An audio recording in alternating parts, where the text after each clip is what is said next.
नमस्ते।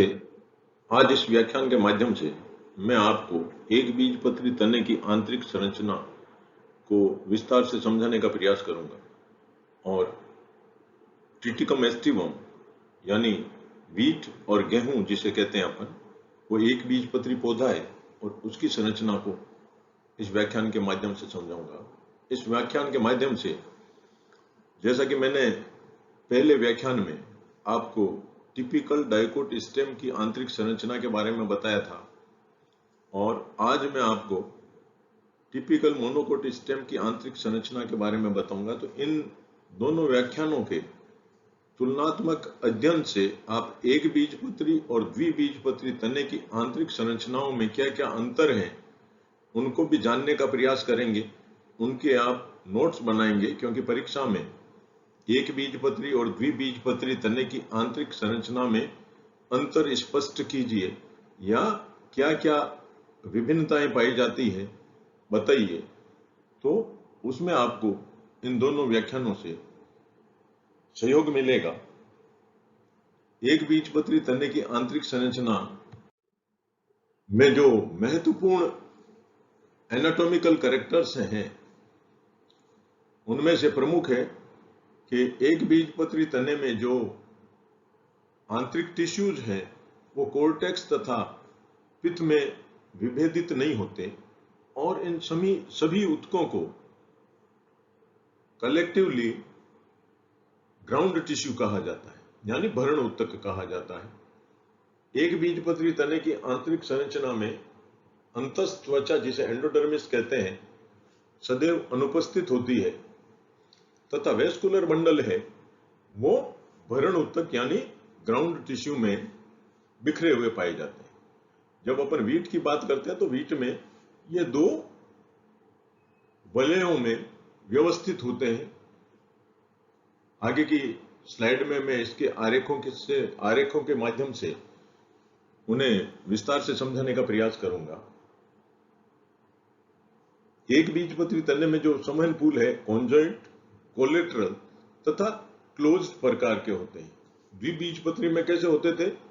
Conjoint, collateral तथा open प्रकार के। ओपन का मतलब उन वेस्कुलर बंडल्स में पित्त पाई जाती है, जबकि एक बीजपत्री तने के संवहन पुलों में पित्त का पूर्ण रूप से अभाव होता है। और ये इंडिविजुअली यानी प्रत्येक संवहन पुल है, वेस्कुलर बंडल है, वो एक बंडल शीट के द्वारा आच्छादित रहता है। ये एक बीजपत्री तने के संवहन पुलों की विशेषता है तथा एक बीजपत्री तने में मेडुलरी रेंज पूर्ण रूप से अनुपस्थित होती। आगे की स्लाइड में ये दो आरेख है। बाईं तरफ है वो पूरा टीएस है और दाहिनी तरफ है वो इसका एक भाग जो मैंने आवर्धित किया है, वो बताया गया है, जिसमें कोशिकीय संरचना भी अपन जान सकते हैं। और ये ट्रिटिकम एस्टिवम के तने के टीएस का चित्र है जो मैंने बेंद्रे एंड पांडे की पुस्तक में से लिया है। तो जब अपन एक बीजपत्री तने में विशेष रूप से ट्रिटिकम एस्टिवम के तने की आंतरिक संरचना की बात करेंगे तो अपन पाएंगे कि इसमें जो एपिडर्मिस है, जैसे ये वाला भाग है एपिडर्मिस, ये क्यूटिकल है,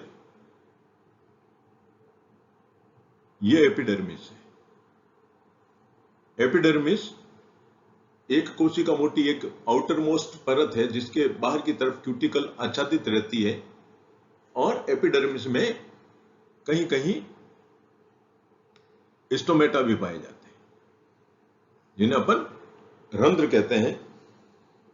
और इसकी जो कोशिकाएं हैं वो सिलिंड्रिकल कोशिकाएं होती है, नलिकाकार कोशिकाएं होती है, और ये संघनित रूप से व्यवस्थित होती है। एपिडर्मिस के नीचे का भाग, यानी अब बात करेंगे यहां से लेके और ये पूरा भाग यानी एपिडर्मिस के नीचे से लेके तने के केंद्र तक का जो भी भाग है वो ग्राउंड टिश्यू कहलाता है। और ग्राउंड टिश्यू की सब एपिकल रीजन में जो पाए जाने वाला उत्तक है वहां पे कुछ कुछ स्क्लेरेनकाइमेटस कोशिकाएं भी पाई जाती है, जैसे कि यहाँ पे ये स्क्लेरेनकाइमेटस कोशिकाओं की एक परत है और इनके बीच बीच में पैचेज के रूप में क्लोरेनकाइमा यानी हरित लवक उत्तक जिन कोशिकाओं में पाया जाता है उसे क्लोरेनकाइमा कहते हैं। तो क्लोरेनकाइमेटस कोशिकाएं भी पाई जाती है और क्लोरेनकाइमेटस कोशिकाओं के नीचे स्क्लेरेनकाइमेटस कोशिकाएं भी उपस्थित होती है, जैसा कि यहाँ पे ये बताया गया है, स्क्लेरेनकाइमा पाई जाती है। और दो वलय संवहन फूलों के पाए जाते हैं। तो एक वलय है वो बाहर की परत में धंसा रहता है, स्क्लेरेनकाइमेटस टिश्यू में धंसा रहता है, और दूसरा है वो ग्राउंड टिश्यू में पाया जाता है। जब अपन इनकी बात करेंगे संवहन फूलों की, तो संवहन फूल अनेक संवहन फूल पाए जाते हैं और सामान्यतः एक बीजपत्री तने में जो संवहन फूल है वो बिखरे हुए रहते हैं, यानी भरण ऊतक में अव्यवस्थित रूप से पाए जाते हैं। लेकिन यहाँ पे अपन ट्रिटिकम एस्टिवम यानी गेहूं की बात कर रहे हैं, तो गेहूं में ये दो लेयर में पाए जाते हैं, जैसा कि मैंने पहले ही बताया, कॉन्जॉइंट, कोलेटरल तथा क्लोज्ड प्रकार के होते हैं। और बाहरी परत की तरफ पाए जाने वाले संवहन फूलों का आकार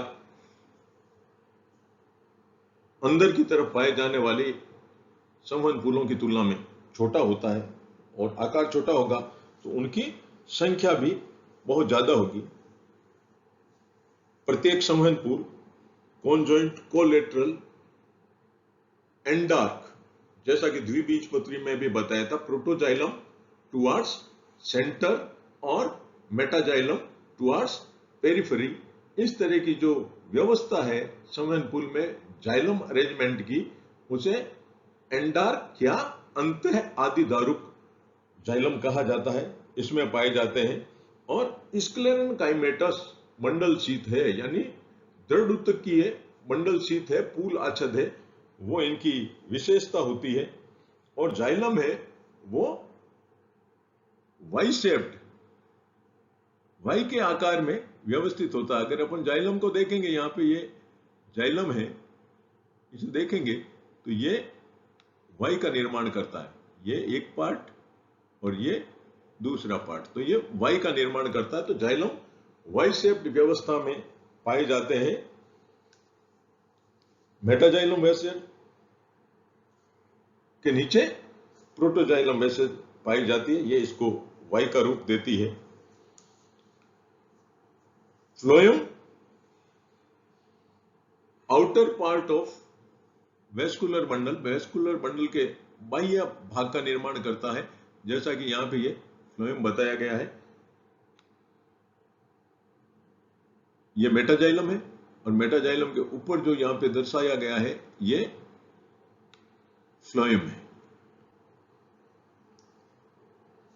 फ्लोएम में सीव ट्यूब पाई जाती है, और सीव ट्यूब है तो उसकी सहायक कोशिकाएं यानी कंपेनियन सेल भी उपस्थित होती है। लेकिन एक बीजपत्री तने के फ्लोएम में फ्लोएम पैरेन्काइमा पूर्ण रूप से अनुपस्थित होती है। गेहूं के तने का अपन काटेंगे तो उसमें होलो कैविटी केंद्र में पाई जाती है, जिसे पिट कैविटी भी कहते हैं।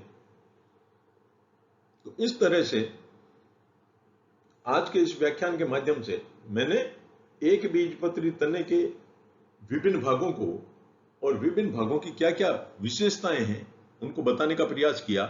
एक बार पुनः इसे समराइज करता हूं कि आउटर मोस्ट लेयर एपिडर्मिस होती है, वो सिलेंड्रिकल कोशिकाओं की बनी होती है, और ये सिलेंड्रिकल कोशिकाएं संघनित रूप से व्यवस्थित होती है। इनके बाहर की तरफ क्यूटिकल पाई जाती है, इनके नीचे जो हाइपोडर्मिस का पार्ट है उसमें क्लोरेन्काइमा के पैचेज पाए जाते हैं और क्लोरेन्काइमा के नीचे एक स्क्लेरेन्काइमा की परत पाई जाती है।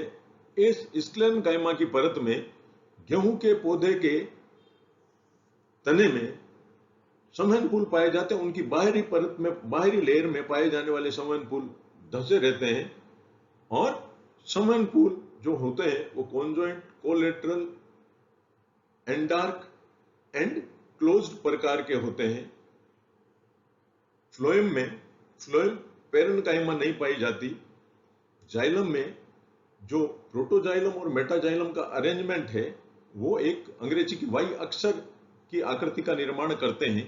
इसे इन्हें वाई शेप्ड भी कहते हैं, वाई शेप्ड जाइलम भी कहते हैं।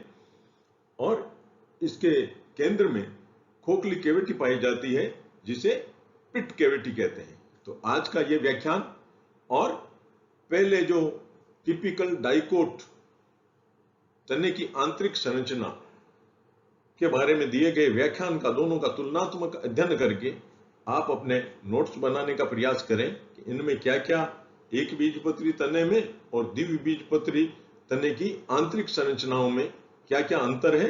ऐसा आप होमवर्क के रूप में कर सकते हैं। कोरोना काल है, घर में रहिए, सुरक्षित रहिए, पढ़ते रहिए। जय हिंद।